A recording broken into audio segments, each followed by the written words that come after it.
For hundreds of years, traditional media has been central to how we consume our news, being in the form of print, radio, and television. But in more recent years, our tastes have turned to podcasts, social media, and influencers turned journalists. With this change, is traditional media even relevant anymore? And is it in fact dying? Before we begin, I just want to quickly say it is raining quite a lot outside, so I'm sorry if you can hear that and it picks up on the sound.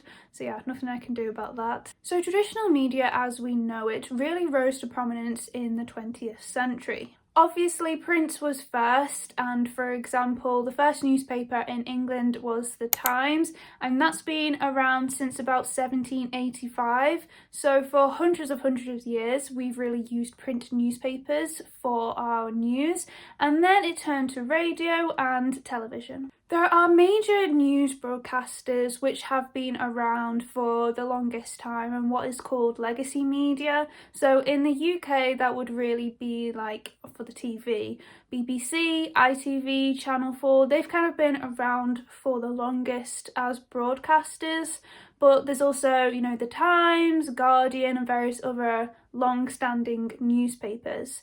In the US, there's like the New York Post, and there's channels like CBS. Traditional media has thrived because it has mostly been always trusted and centralised. It has been the place that we get our news, that our family has got their news for generations. Through the years that traditional media has been around, it has allowed them to gain prominence, respect, and also a catalogue of journalists who receive breaking news and big interviews. It's always been that they have kind of got them first in a way, that they have kind of laid claim to them due to the fact of their social standing and prominence. This has generally been the case, however, until the dawn of the digital age. Though the internet has actually been around for quite a long time at this point, by the dawn of this new digital age, I'm kind of more referring to social media and the fact that this has more or less exploded in the last 10 years or so. Our attention as Generation Z and millennials has not been taken by traditional media,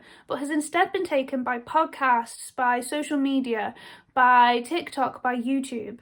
And now suddenly, anyone who has an internet connection is able to share their opinions, they are able to make content, and therefore these people who are content creators and on social media are now competing with the big traditional media outlets. We see this in a way with big podcasts such as Joe Rogan, which I believe is one of the biggest, most listened to podcasts in the world. And we see this with how 10 years ago even, this was not a place where the president-elect or a presidential candidate would go on to talk about, their values, to talk about their manifesto, to talk about what they want to do. Or some of the biggest politicians, athletes, businessmen, they always went straight to the legacy media, traditional media, not to podcasts, because podcasts weren't exactly really so popular then. If they were around, they weren't really as big as they are now. For example, Theo Von, they are not trained journalists, they are not trained reporters. They are different people in their own right, comedians, sports people, who have then garnered an audience and a podcast. But as we see, some of these top people in our society, as I said, politicians, athletes, businessmen, they aren't going so much towards legacy media anymore. Instead, they know where the eyes are, and they are with social media. As a result of this, there is clearly a change in traditional media. For example, no one really listens to radio that much anymore. Instead, they favour a podcast. People aren't really watching terrestrial television shows anymore, that being television that is mainly really on, things like ITV, Channel 4, BBC. Instead, they're opting for streaming sites. And as a result of this, there are big changes in the television industry with lots and lots of cuts, funding issues, and a lot of companies who are kind of going under now. And as well, people aren't using print newspapers anymore. Like, when was the last time that you saw someone reading a newspaper? Like, it might be like your granddad or your grandma or someone who just kind of is on the train and just there's one by them, because sometimes there's free papers on the train. But apart from that, can you actually remember seeing someone who is around your age, you know, maybe 20s, 30s, actually sitting down and reading a newspaper? Because for me, I really can't, unless it was for strictly work purposes. Someone sitting down and reading a newspaper is simply to just, that's how they get their news, that's just how they're passing the time. It's just not really done anymore. Everything is digital, and as a result of this, a lot of papers, and local papers specifically, have also gone under. Also, traditional media is scheduled, it's in particular formats, whereas social media and the way that we get our kind of digital news now, for particularly Generation Z and millennials, I would say, their forms that, you know, they prefer, like TikTok, like YouTube, it's all got algorithms, and so we get personalized news. So when there was just traditional, you know, television broadcasting, news reporting, there would be a lot of things that, you know, they would talk about that perhaps we weren't actually even interested in. But instead, with TikTok, with YouTube, we can instead find things that are actually tailored to us, because that's what it gives us. It gives things that we are actually interested in. Algorithms curate and tailor news to us in a way that keeps us engaged, and in a way that traditional media just never really could. So what's some of the issues with this happening, with the change of traditional media and with the uprise of instead social media and news? Well, with the rise of any news, with the circulation of any news, there's always usually misinformation. And of course, the argument can certainly be made that where there is information, there will always be misinformation. You could also say that some of these maybe smaller teams of podcasts, they don't have the abilities or perhaps the resources sometimes to be able to properly fact check some of the things that maybe their guests are saying.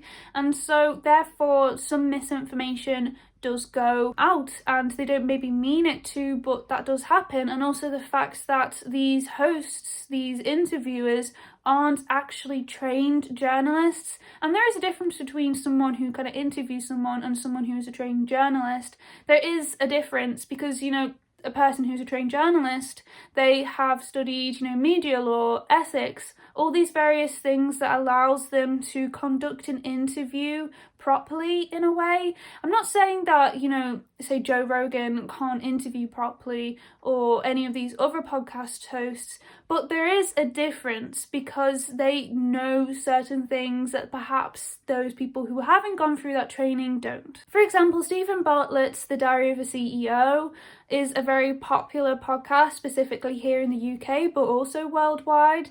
And he has recently came under fire for allegedly allowing on guests who have been spreading misinformation, I think specifically about health. A big reason as to why people have perceived traditional media and legacy media as dying and as falling behind is because there is a certain idea and opinion among people that legacy media and traditional media is fake, spreads in misinformation, and doesn't actually tell the news how it should do, and has a sometimes particular agenda. And these accusations of sensationalism, of bias and misinformation has then eroded public confidence in traditional media. And surveys have shown, and I'll put a graph here that clearly shows, this is for America, but that the people's trust in traditional media is declining, and you can clearly see that here on this graph. This is then juxtaposed by podcasters, YouTubers, TikTokers, because there is this general idea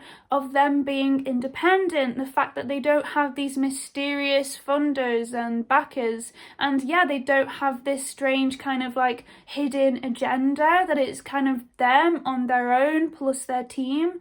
And there's also this idea of relatability, because you're able to see more of this TikToker, this YouTuber, this podcaster. You've probably been following them for a while. You probably know about them quite in depth, whereas you don't really get that with news reporters, and you don't really get that with journalists too much. Some you do, but generally you don't really have that. So is traditional media actually dying? So despite all of what I have just said, No, it's not dying, but it is instead transforming. Major news outlets are keeping up with the times by moving a whole lot of their content also onto social media. For example, BBC, they have a YouTube channel, they also have a TikTok.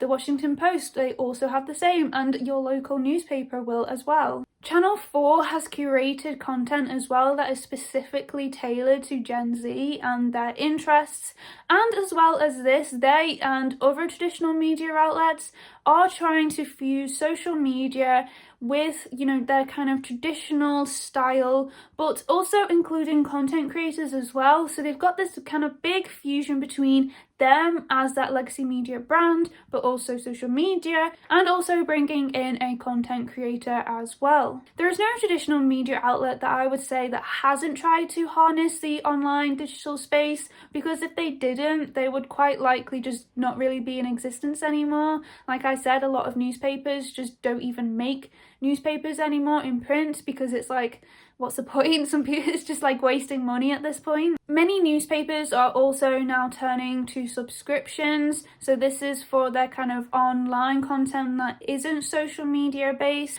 and so you can see this with the likes of the New York Times subscription, and this is apparently pretty successful, but I would wonder how successful it is demographically with Gen Z, and I would also say millennials, because I think that a lot of people in our age range wouldn't really be choosing to buy a subscription. Maybe, I'm sure some are, but I would say the vast majority wouldn't be, because if you can get it free from social media, then, you know, obviously us being, again, like I've said before, in a cost of living crisis, and, you know, us being students still, or us being, you know, in our first jobs and therefore not having a major salary, would we really choose to have the commodity of a newspaper subscription when you can get it free? I would say probably not. I would say from my friends and the people I know my age, I don't think a lot of people do have this. Maybe I'm wrong, but I would say perhaps in the future it will then change as well, because are people still going to be wanting to have subscriptions to newspapers when you can basically just get all the news free on social media? Overall, however, traditional media isn't dying, but it is transforming to better suit society's needs. The challenge that they face, however, is can they suitably do this innovation? Can they coincide with creators? And will they still be able to garner the trust and respect for the institutions that they are? Thank you so much for watching this video. I hope that you have enjoyed it. I once again apologise for the rain in the background. It has been really bad and heavy, but I hope that it's still been okay for you to listen to. So yeah, thank you so much for watching this video, and I will see you in the next one. Bye!